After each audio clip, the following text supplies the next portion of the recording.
It's time we discuss RoboCop Rogue City that came out at the tail end of 2023. It was published by Nacon in partnership with Metro-Goldwyn-Mayer, the owners of the RoboCop franchise. The game was developed by Teon, the same folks behind the heavily underappreciated Terminator Resistance back in 2019, one of my favorite first-person shooters.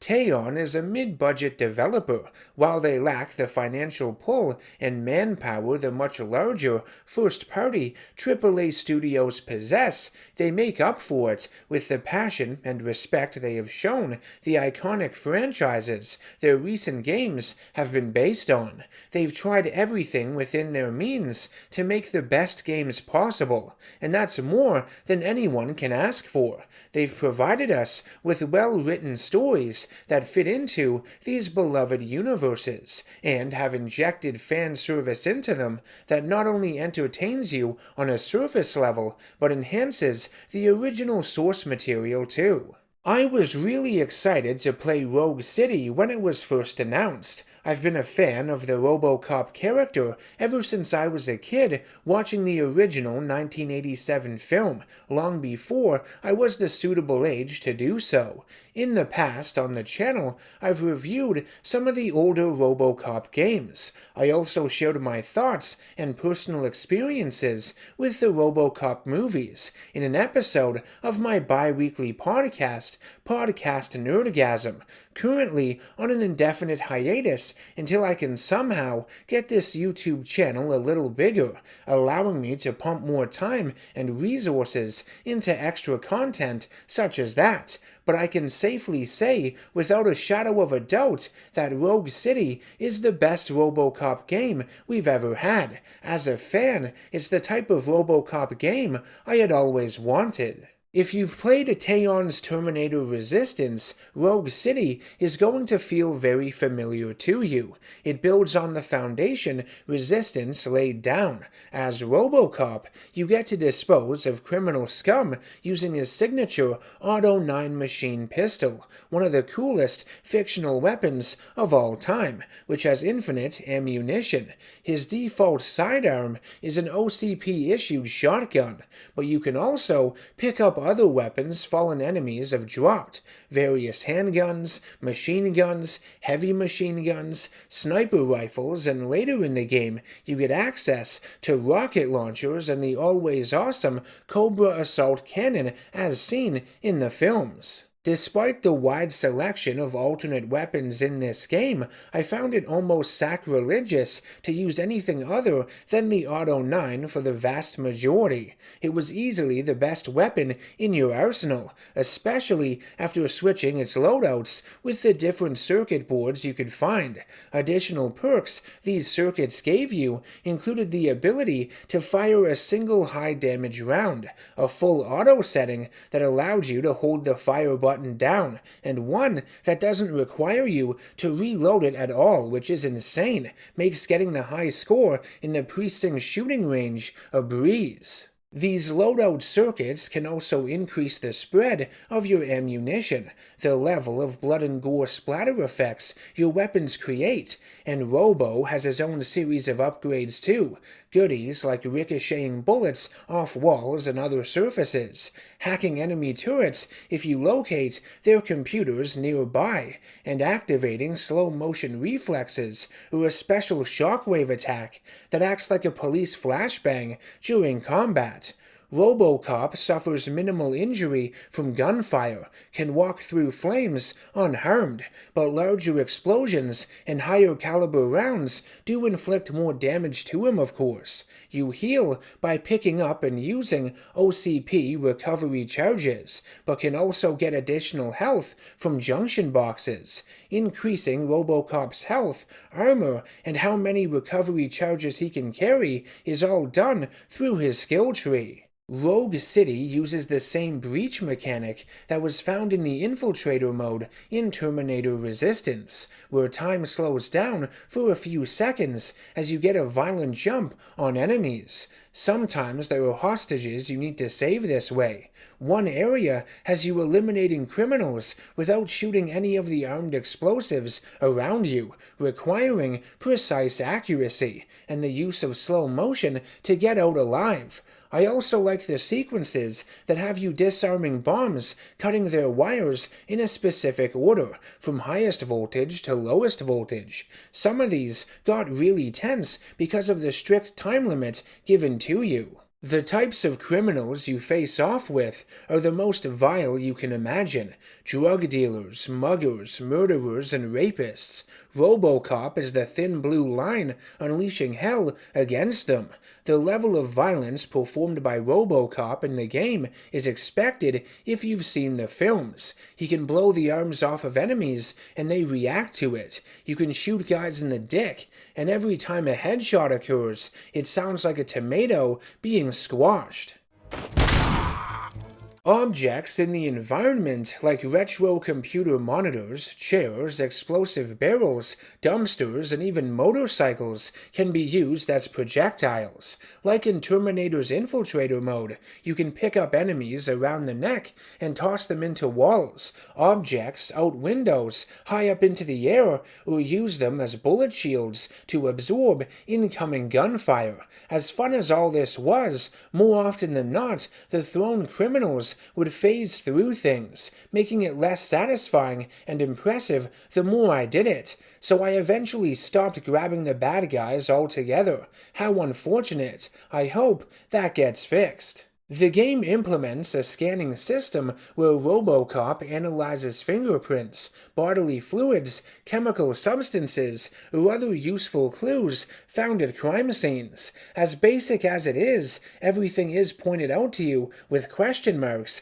It's surprisingly engaging, not to mention rewarding, narratively speaking that is. I can tell you one thing, it's a hell of a lot better than the shit we got in Gotham Knights I looked at last year. At least RoboCop follows through with everything he learns. Jesus. From the moment you start playing Rogue City, you feel the weight and power of RoboCop. The sound of his footsteps planting into the ground is great. There is a run, or I guess jog, but I found myself walking most of the time. The impacts of his footsteps felt better that way, and it ensured I got to take in the beautiful environments in this game. They're all made to be as eye-popping and unique as possible, from the streets of Detroit to the interior of a courthouse, various warehouses, apartment buildings, construction sites, drug labs, a video store, the arcade from RoboCop 2, the sewers beneath the city, the police station with its bullpen, shooting range, and records room where you can access the criminal database, and the OCP building at the end. You do revisit a few of the city environments quite often, like the main downtown area, but Teon at least tried to give it a different look and feel each time you were there. They have the missions set at different times of day, during a mayoral election with posters and banners up everywhere, and later in the game when a riot is happening and criminals are flooding the streets. There's a lot of fun Easter eggs you come across too, a commercial being filmed for Sunblock 5000, a stolen SUX 6000 you have to recover, and in a side room of the OCP building, I found what I believe to be the broken model of Delta City the executive was murdered on by Ed 209. Pretty cool. The plot of Rogue City is set between the events of RoboCop 2 and 3. While the game does consider RoboCop 3 canon and references elements that would be featured in its story a few times, most of the focus is on the first two far better movies. Peter Weller does return to voice RoboCop in the game. His performance helps with the game's authenticity. His presence definitely elevates the story astronomically. I don't think it would be as good without his inclusion. Some of the other of voice acting in the game is a mixed bag though. A few of the characters sound downright wooden, and others can be grating on the eardrums. Dialogue sequences are also presented in a pretty stale way. Lots of close-ups and oddly composited shots. There's something very lifeless and lazy about it all. Some of the NPCs move more robotic than RoboCop does too, with sudden head movements and body repositioning. It's weird. Just like Terminator Resistance, I found myself unable to put Rogue City down. While not as thought-provoking as that original RoboCop movie from 1987, the game managed to stick in some fairly effective social commentary and satire. If I were to compare the narratives of Terminator Resistance and RoboCop Rogue City, I would say that Rogue City felt far shorter than Resistance. I thought the game ended somewhat abruptly and was, in my opinion, kind of disappointing in that final act. I had the urge to keep playing when the story was over, but simply couldn't. I had only like half of my total skill points spent, even after making sure to beat all of the bonus objectives and earn A's in each of my mission evaluations. If you max out the deduction stat before anything else, letting you earn 30% more experience, which I never did, you might be able to fill up more of it, but I still highly doubt you could fill it all. Besides, you should never be forced to do that. When you have a skill tree, the idea is that you are able to freely build it the way you want to, and know that by the end of the game you will have it close to or fully completed. Either Rogue City is too short or the skill tree it uses is too big. The only remedy I can see for this is if Teon adds in a New Game Plus mode, or we get a DLC story expansion that lets us earn more skill points to finish it up. Update on that. A New Game Plus option has been added, so all is good. The first 2/3 of this game follow a very similar structure. You go out on patrol in a sectioned-off area, completing various story missions and side objectives that may pop up. You can issue tickets for any law-breaking you come across, or let the offenders off with a warning if you think that suffices. You get experience from all of it. Also, when you find evidence lying around, such as stolen property or leftover nuke, the highly addictive narcotic introduced in RoboCop 2. When you finish a chapter, you return to the police precinct where your performance is reviewed and graded, earning you numerous skill points depending on how well you did. I found this system to be gratifying. Some people have called the more mundane crimes and side missions you take on in Rogue City to be uninteresting, but I rather enjoyed them. I think it was important that the game delivered on grounded small-scale tasks just as much as it did the louder and spectacular action-heavy ones. Not everything you do is going to have you go in guns blazing.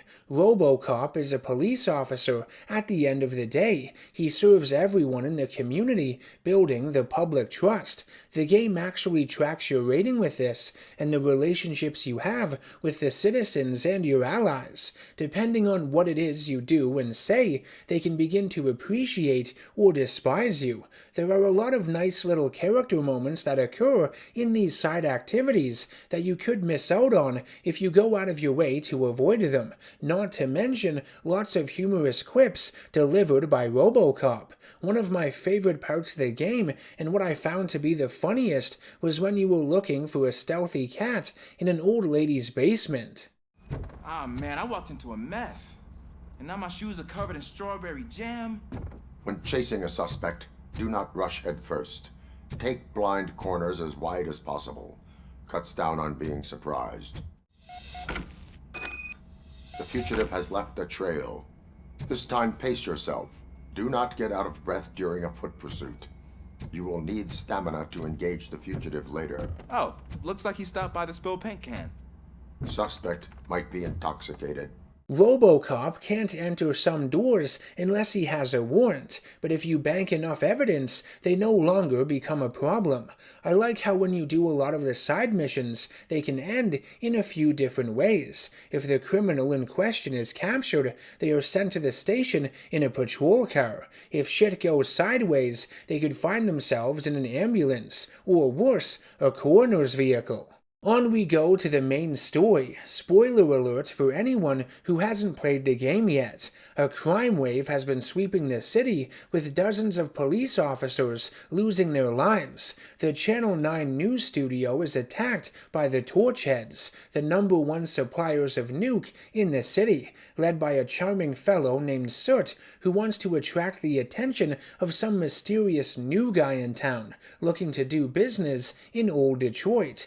The Torchheads capture hostages in the studio, one of them being a police officer that Soot drugs with nuke. As RoboCop and his partner Ann Lewis make their way through the building, they are taunted by Soot via an elevator monitor as he leaves the studio in a helicopter. Murphy sees his human reflection when it shuts off, mesmerized by it for a second. When he suffers a fall later, warped memories of his past creep into his mind. He hears the voice of his former wife Ellen and his son James. The sequence plays out as if RoboCop is malfunctioning. As he's freeing the hostages, RoboCop hallucinates and sees the final female one as Ellen. He hesitates in killing the baddie that grabbed her, forcing Lewis to step in and take him out instead. This is captured on video with a camcorder by another one of the hostages, reporter Samantha Ortiz.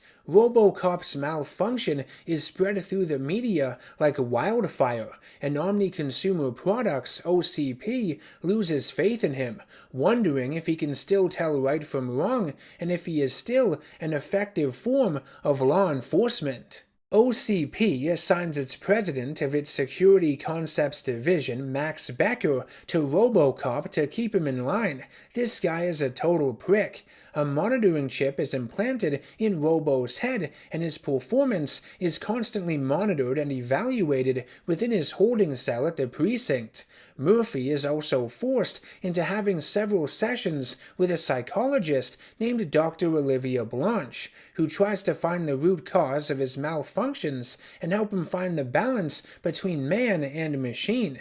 This game does a great job addressing these ideas, having that discussion. It was something the 1987 film did amazingly, but the later movies abandoned, to their detriment. Dr. Blanche is definitely more sympathetic towards RoboCop, viewing him as a human first and a machine second, the complete opposite of OCP. In the city, you meet with a homeless nuke addict and police informant known as Pickles. He's one of the stronger supporting characters in the game to me. He has the need to do good, but has just made a few bad mistakes in his life. In one mission you have with him, you help him find a movie he wants to rent at the video store before it gets shot up. It's one of the most 90s things ever, very chill, and takes me back. I had fun looking at all of the movie posters there. Some were really creative. There's one for TJ Laser as well, the movie Murphy's son had watched that Murphy took his gun-twirling move from to impress him.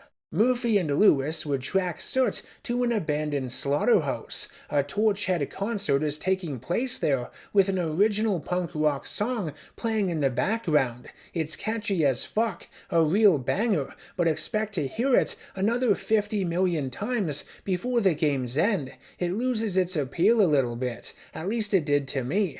After fighting his way through the slaughterhouse, RoboCop squeezes information out of Soot by roughing him up and breaking a bunch of his guitars. As you carry Soot out of the slaughterhouse, you hallucinate and see hanging pig carcasses as dead police officers. A striking visual. When you get outside, you find Lewis has been captured by the new guy, who kills Soot for bringing attention to him following his attack on Channel 9. RoboCop malfunctions again when he gets close to the man, who looks like Hans Gruber if he shopped at the same clothing store as Chris Redfield from Resident Evil 8. The man reveals himself to be Wendell Antonowski, the brother of Emil, one of Clarence Boddicker's men from the first film, the first to recognize Murphy as RoboCop post-transformation, and the one who gets deformed by the toxic waste at the end. In an attempt to relieve RoboCop of his human attachments, Wendell shoots Lewis in the chest, which puts her in a coma. Unlike RoboCop 3, that did Anne Lewis dirty with how it killed her off in the dumbest and most contrived way possible, Rogue City treats this character, who has been at Murphy's side since the very beginning, with proper respect.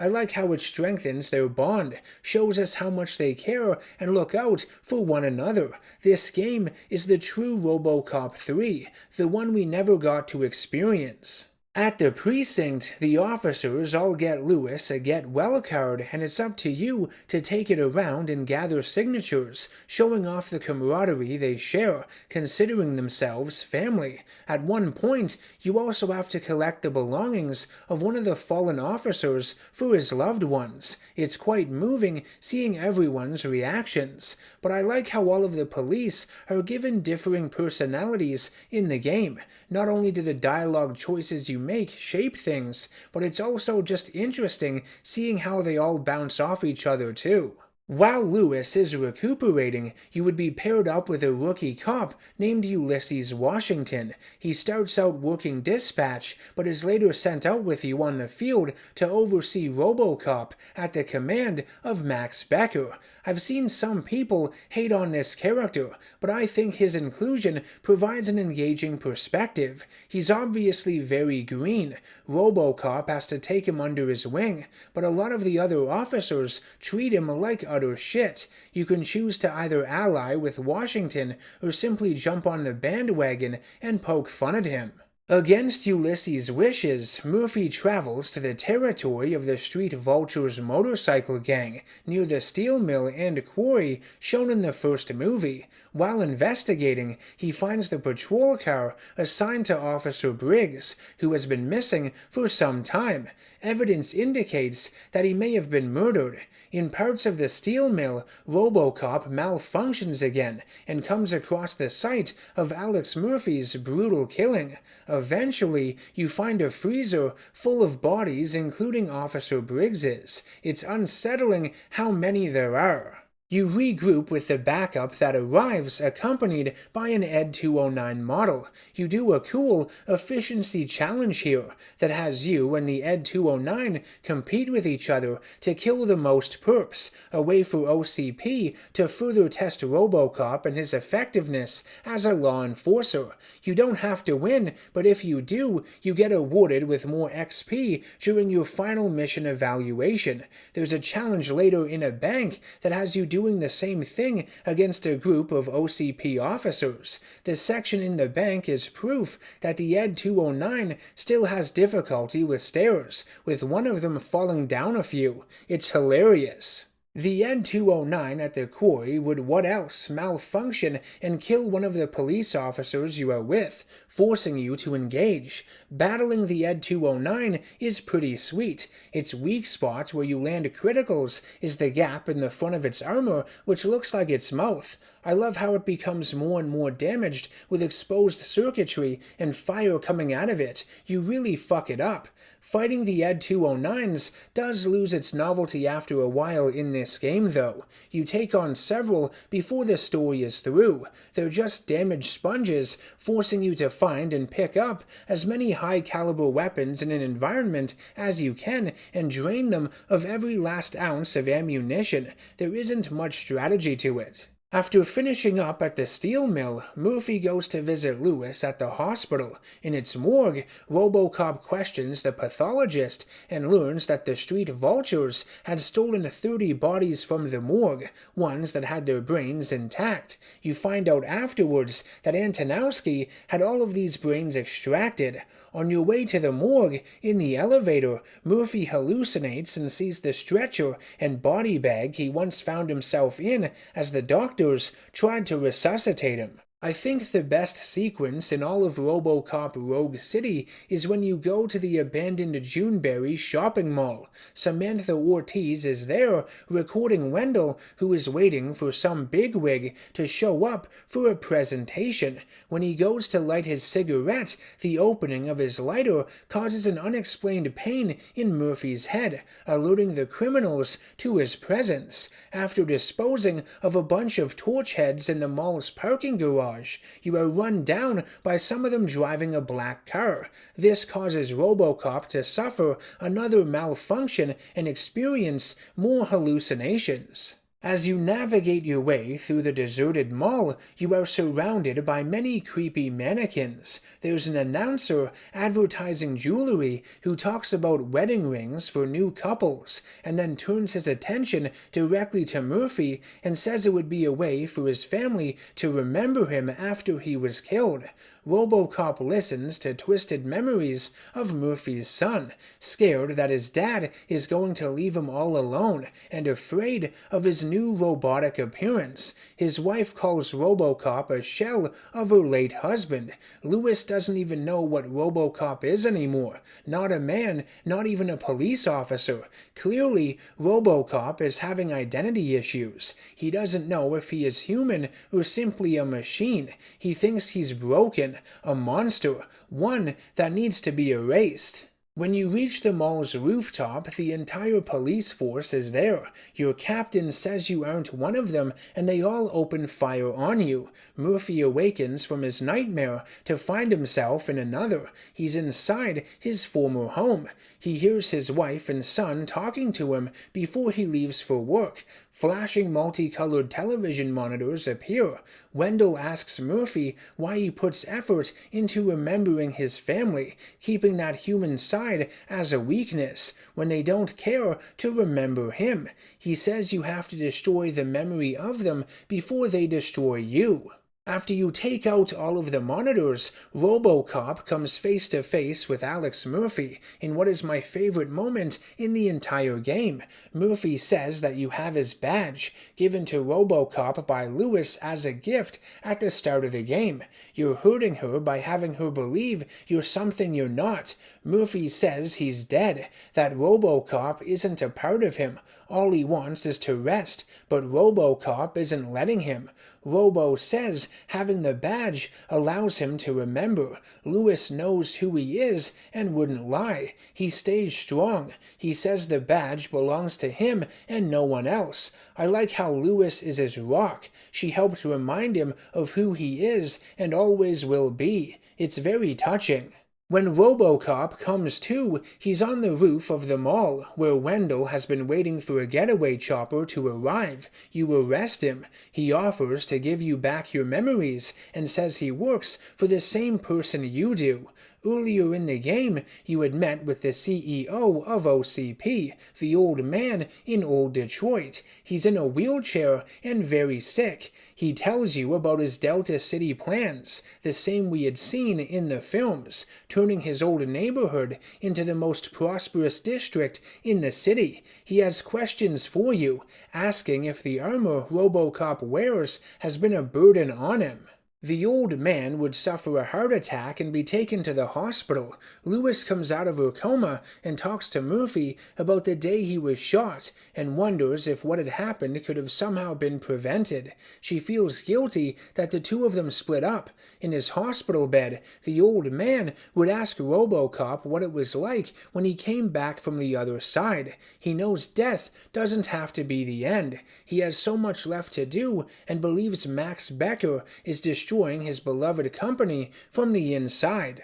Becker would lure RoboCop to a warehouse where he unveils to him a new and improved army of urban enforcement droids and test them out against you. His plan is to have the UEDs replace RoboCop and the rest of the Detroit police force. The UEDs are another one of the stronger enemy types in the game. They take a lot more bullets to put down than the regular criminals, though the full auto setting for the Auto 9 helps out a lot against them. You would visit the prison to speak with Wendell, and he tells you he was hired by OCP to aid in something called Project Afterlife, a new experimental resurrection program put into motion by the old man and inspired by the same one that created RoboCop. Wendell tries to coax Murphy into being a part of it too, for a chance to be with his family again and have a normal life. A riot happens with a group of armored mercenaries attacking the prison and freeing Wendell. Before he escapes in a helicopter, he does more damage to RoboCop's mind by opening his lighter. He would also send a bunch of goons to the hospital to kill Lewis, but she fights them off all by herself like the badass she is.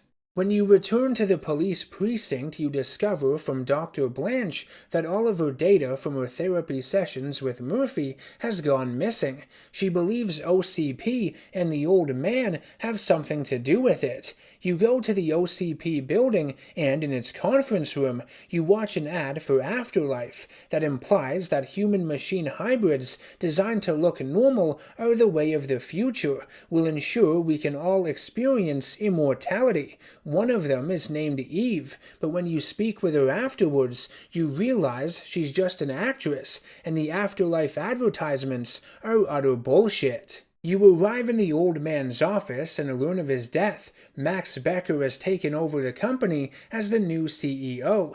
Becker cancels the old man's Afterlife and Delta City projects and fires the entire police force, replacing them with his faulty UEDs. RoboCop is forced to attend an expo put on by Becker showing that he and RoboCop 2 are yesterday's models compared to his UEDs. When you walk past RoboCop 2 on your way to your pedestal, I felt a little unnerved. Becker's UEDs get taken over remotely by Wendell and begin attacking everyone in attendance. You fight your way out of the expo, plowing through a fuck-ton more UEDs and another Ed 209. On his way to Wendell, RoboCop has more haunting visions, seeing Officer Washington and Lewis being shot dead. You malfunction and temporarily shut off. When you awaken, you find yourself hanging from a hook. Wendell explains that the monitoring chip installed into RoboCop's brain by OCP is activated by his lighter. It prevents RoboCop from killing him, much like the hidden directive he had in the 1987 movie. Wendell leaves you with his lighter as a parting gift now that your brain has been melted, as he puts it. The police, along with Pickles, find RoboCop and bring him back to the empty precinct. His monitoring chip is removed so he can go after Wendell unrestricted. You travel to a construction site in Delta City that Wendell has turned into his new empire. It's sort of a shanty town where everyone can live without rules. Wendell had a duplicate of his lighter made and quickly realizes it no longer has an effect on RoboCop. You battle your way through the construction site in what is easily the hardest section of the game. It throws everything at you but the kitchen sink. Eventually, you reach Wendell and find out he hasn't been able to keep paying his mercenaries, and they just up and leave him. You blow his hand off, follow the trail of blood it makes, and shoot him enough times that he falls off the partially constructed building to his death.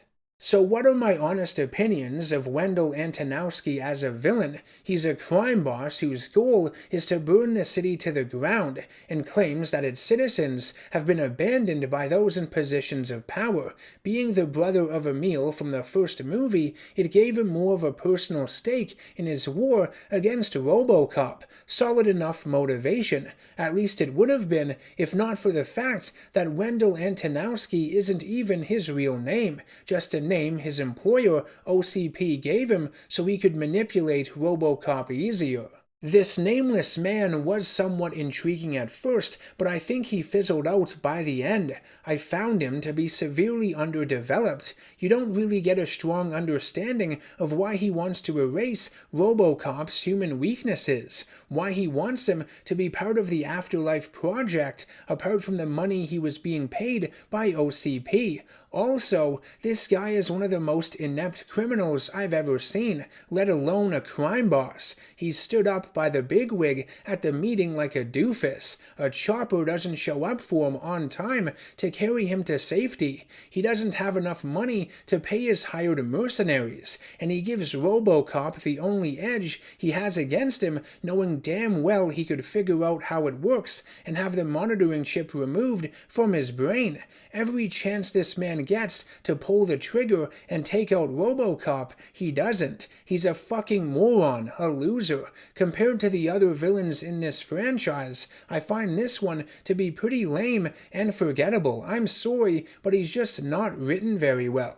Robo would discover an underground lab at the old man's former apartment, which Murphy finds fishy. Exploring it, you see the various ways OCP scientists have been trying to resurrect the dead with afterlife. There's an ominous-looking hole in the back wall of the complex. I knew only one thing could have made it. An unidentified creature would attack the OCP headquarters. Everything inside had been destroyed. Staff had been senselessly murdered. You enter the CEO's office and find RoboCop 2 choking the life out of Max Becker. The mechanical monstrosity is revealed to be the old man who had his brain uploaded into it. He crushes the windpipe of Becker, killing him. In his delusions, the old man believes the people of Detroit will look past his robotic exterior and know he hasn't lost his humanity, much like RoboCop. The final boss of the game is epic, against the old man in the body of RoboCop 2. It has all the same weapons, attacks, and moving animations that it did in the RoboCop 2 film. I appreciate the developers trying to make it look like stop motion, which is rad as hell. That's what made it look so robotic and creepy in the first place. The fight lasts a good long while. It moves from the offices of the building down into the parking levels as you and RoboCop 2 fall lower and lower. RoboCop's armor becomes heavily damaged. Once RoboCop 2 is weakened, the old man gets crushed by falling debris. You have the choice to either kill him or walk away and let gravity do the rest. As awesome as it was to see RoboCop 2 again in this game, I'd be lying if I said it wasn't a teeny-weeny bit disappointing as a way to cap off this story. If you view this game as RoboCop 2.5 as I do, then maybe you agree with me in feeling it was kind of a shame retreading a lot of what was in the climax of RoboCop 2. I don't get why the old man would choose to be placed in RoboCop 2 given the events that occurred at the end of that movie. I think Taeon had an opportunity to create a new and enhanced, freakier-looking RoboCop model for Murphy to fight to help set their story apart and give their game a bit more of its own identity and place on the timeline. RoboCop 2 could have been another one of the bosses earlier in the game, replacing one of the many Ed 209s, and Taeon could have saved their bigger guns, their entirely fresh concept to unveil to RoboCop fans for right at the end. As is, the finale of Rogue City feels like a bit of a rehash to me. I still enjoyed it, but I also think it could have been a lot better. I like the finale of Terminator Resistance more. I think it had a lot more originality to it. All of my nitpicking aside, RoboCop Rogue City is still a wonderful game. I had a blast playing it. It's one of my favorites in recent years. I think the gunplay is highly expressive and violent, just like it was in the RoboCop films. It's almost beautiful in a morbid way. The upgrades you can give your weapons and the abilities at your disposal, like the slow-mo, is very satisfying to use and pull off, and its story, while it does have a few hiccups here and there near the end, in my opinion, was surprisingly entertaining, and, much like Terminator Resistance, respectful to the source material, and helped elevate those original movies in ways I didn't think possible. I never in a million years thought I'd be playing a RoboCop game like this, with Peter Weller reprising his role as the character no less. What a time it is to be alive. I want to thank you all for watching my review of RoboCop Rogue City. If you've played it, let me know your thoughts on the game down in the comment section below. If you enjoyed the video and want to ensure the creation of more like it, help support my channel by becoming a subscriber, sharing my videos to anyone you know who are into these types of things, and if you can, become a producer over on Patreon and help nominate future video topics and supervillain breakdowns. I will see you all in the next one. Take care, stay safe, and always stay nerdy.